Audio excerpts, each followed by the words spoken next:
Oke, so welcome back to my channel di Taruna Indonesia TV bersama Kakak Dewa Gede Tantara Ratu Saputra. Dan di video kali ini kita akan memberikan info pastinya kepada kalian terkait dengan pendaftaran dari PTDI STTD. Jadi sekolah pertama yang akan kakak bahas itu adalah PTDI STTD. Karena mengingat pendaftaran udah mulai dekat pada bulan April nanti dan tentu ini harus kita bahas. Dan sebelum video ini dimulai seperti biasa silahkan di subscribe terlebih dahulu dan jangan lupa juga untuk follow Instagram kita dan TikTok kita di @taruna_indonesia_tv. Nah, bagi kalian juga yang ingin mempersiapkan diri untuk tes si pencatar, jadi kita ada grup atau bimbingan ya dari awal pendaftaran, seleksi administrasi sampai dengan pantuhir kita akan bahas tentunya di grup tersebut. Caranya gampang, kalian cukup memesan buku kita melalui Shopee dengan nama Toko Dewa Gede Tantara. Jadi dengan harga buku Rp80.000 kalian sudah mendapatkan ke grup bimbingan kita tentunya. Dan tentu kita akan bagikan materi-materi, tips dan trik dan juga soal-soal terkait dengan CATSKD. Baik, kita akan lanjut terkait dengan PTDI STTD. Nah, ada pun beberapa hal yang harus kalian pahami sebelum kita bahas terkait dengan syarat dari masuk PTDI STTD. Jadi yang pertama yang harus kalian ketahui adalah program studi atau jurusan atau prodi. Jadi di STTD itu ada D3 MTJ atau Manajemen Transportasi Jalan, kemudian ada D3 Manajemen Transportasi Perkeretaapian, kemudian ada D4 Transportasi Darat, dan terakhir ada D4 Teknologi Rekayasa Otomotif. Jadi ada 4 jurusan ya sekarang untuk PTDI STTD. Nah, jadi setelah kalian mengetahui jurusan apa aja yang ada di PTDI STTD, selanjutnya kalian harus mengetahui persyaratan yang harus kalian lengkapi untuk mendaftar di web SSCSN atau Dikdin yang akan sama dengan web-web sekolah ikatan dinas lainnya. Jadi yang pertama, untuk syarat. Jadi kalian yang ingin mendaftar Diploma 4 Transdar, kalian harus berjurusan IPA, ya, baik itu SMA ataupun juga MA.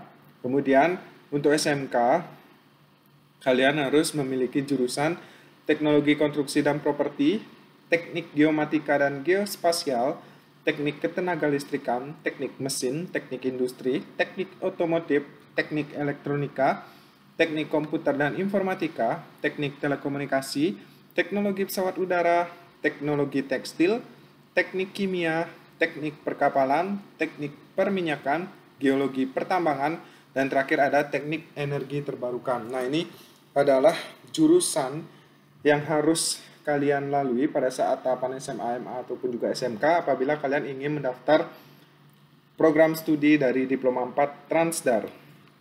Kemudian kita lanjut, apabila kalian ingin mendaftar dari program studi teknologi rekayasa otomotif atau D4 TRO, jadi kalian harus memiliki jurusan terdahulu atau waktu kalian SMA atau SMK, jurusan IPA, SMA MA.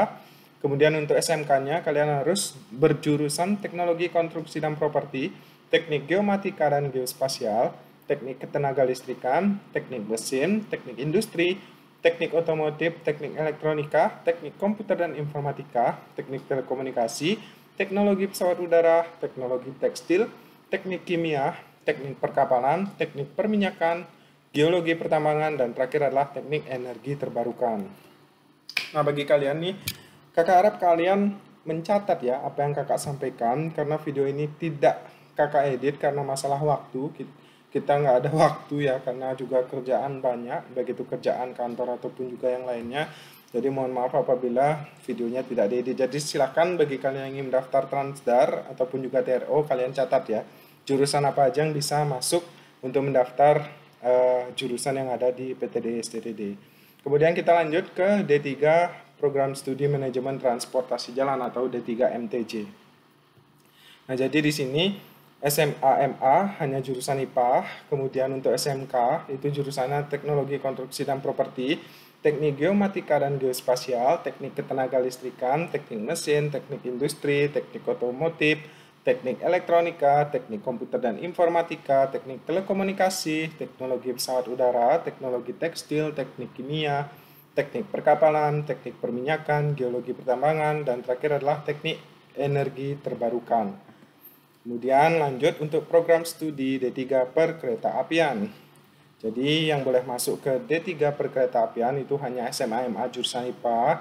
Kemudian untuk SMK itu jurusan teknologi konstruksi dan properti, teknik geomatika dan geospasial, teknik ketenaga listrikan, teknik mesin, teknik industri, teknik tekstil, teknik otomotif, teknik elektronika, kemudian ada teknik komputer dan informatika, ada teknik telekomunikasi, ada teknologi pesawat udara, teknologi tekstil, teknik kimia, teknik perkapalan, teknik perminyakan, geologi pertambangan, dan juga terakhir adalah teknik energi terbarukan.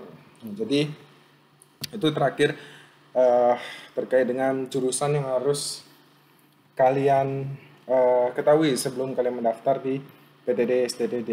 Nah, jadi sekali lagi bagi kalian yang berminat untuk mempersiapkan diri di si pencatar, kalian bisa pesan buku kita melalui Shopee dengan nama Toko Dewa Gede Tantara, atau enggak kalian bisa pesan PDF-nya melalui DM Instagram di @taruna_indonesia_tv. Baik, kita akan lanjut ke persyaratan pendaftaran STDD. Nah, adapun persyaratan yang harus kalian ketahui adalah yang pertama, kalian harus WNI. Jadi WNI atau warga negara Indonesia harus didampingi oleh EKTP. Atau bagi kalian yang belum memiliki EKTP, kalian bisa menggunakan KK kalian. Kemudian maksimal berusia 23 tahun dan minimal berusia 16 tahun per tanggal 1 September 2023. Jadi per tanggal 1 September kalian maksimal berusia 23 tahun dan minimal itu berusia 16 tahun. Kemudian persyaratan lainnya. Untuk lulusan tahun 2021 dan 2022 itu memiliki nilai rata-rata ujian pada ijazah itu minimal 7 atau 70 untuk skala 10 sampai 100 atau 2,8 untuk skala 1 sampai 4. Jadi untuk 7 itu skala 1 sampai 10. Kemudian untuk lulusan tahun 2020 atau 2021 ya, apabila nilai rata-rata pada ijazah menggunakan skala 1 sampai 10 atau skala 1 sampai 4, diwajibkan untuk mengkonversi nilai tersebut pada skala 10 sampai 100 dengan melampirkan surat keterangan dari sekolah asal ditandatangani oleh kepala sekolah. Nah, jadi misal kalian interval nilainya 1 sampai 10 atau 1 sampai 4, kalian harus merubah nilai tersebut menjadi 10/100 dan juga kalian harus melampirkan surat keterangan dari kepala sekolah. Untuk konversi panduannya kalian nanti bisa lihat di web resmi dari si pencatat. Nanti kan diumumkan pada saat pendaftarannya. Kemudian lulusan tahun 2023 itu minimal memiliki nilai rata-rata rapot yaitu 70.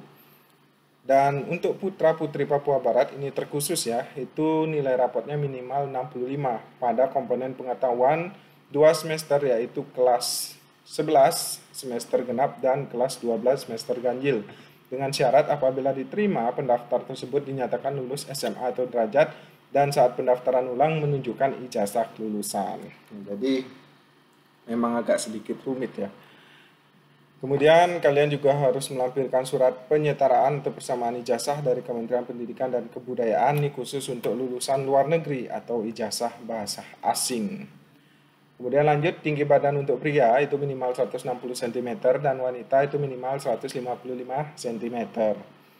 Jadi kalian juga diwajibkan untuk berbadan sehat, tidak cacat fisik dan mental, bebas dari HIV/AIDS dan bebas dari narkoba. Bagi calon taruna itu tidak boleh bertato atau memiliki bekas tato, tidak boleh bertindik, tidak boleh memiliki bekas tindik pada telinga atau anggota badan lainnya kecuali disebabkan oleh ketentuan agama atau adat dengan melampirkan surat keterangan dari pemuka agama atau adat.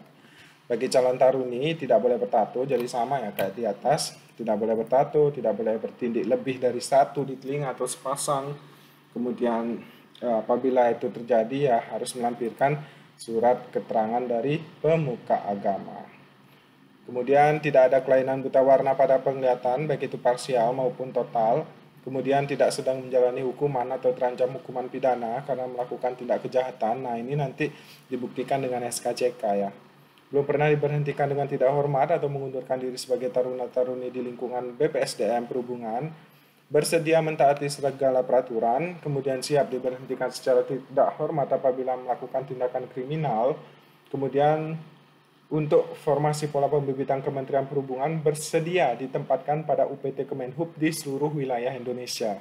Nah, ini harus kalian catat ya. Jadi kalau kalian mendaftar Polbid Pusat atau Polbid Kementerian Perhubungan, kalian harus siap ditempatkan di mana aja di seluruh Indonesia. Apabila dinyatakan gugur dan terbukti melakukan pemalsuan dokumen, ya kalian siap-siap untuk didiskualifikasi. Kemudian kalian harus menandatangani formulir, nanti ada pada saat pendaftaran, dan juga harus memiliki email dan juga nomor telepon yang masih aktif. Jadi kalian persiapkan aja dari sekarang ya terkait dengan email dan tentu WA yang aktif. So, jadi itu yang dapat kakak sampaikan. Jadi cukup jelas ya, silahkan kalian catat. Dan sekali lagi bagi kalian yang minat masuk ke grup bimbingan kita, kalian bisa pesan buku kita melalui Shopee dengan nama Toko Dewa Gede Tantara. Itu harganya hanya Rp80.000 dan tentu kalian mendapatkan bonus masuk ke grup bimbingan kita. Dan jangan lupa juga bagi kalian yang ingin pesan PDF-nya, kalian bisa DM Instagram kita di @taruna_indonesia_tv. Jadi itu yang dapat kakak sampaikan. Terima kasih sudah menonton video ini sampai akhir. Dan apabila ada pertanyaan yang lain, silahkan aja komen di bawah dan ditunggu info-info selanjutnya terkait sekolah ikatan dinas lainnya. Mungkin itu, and see you next time. Bye-bye.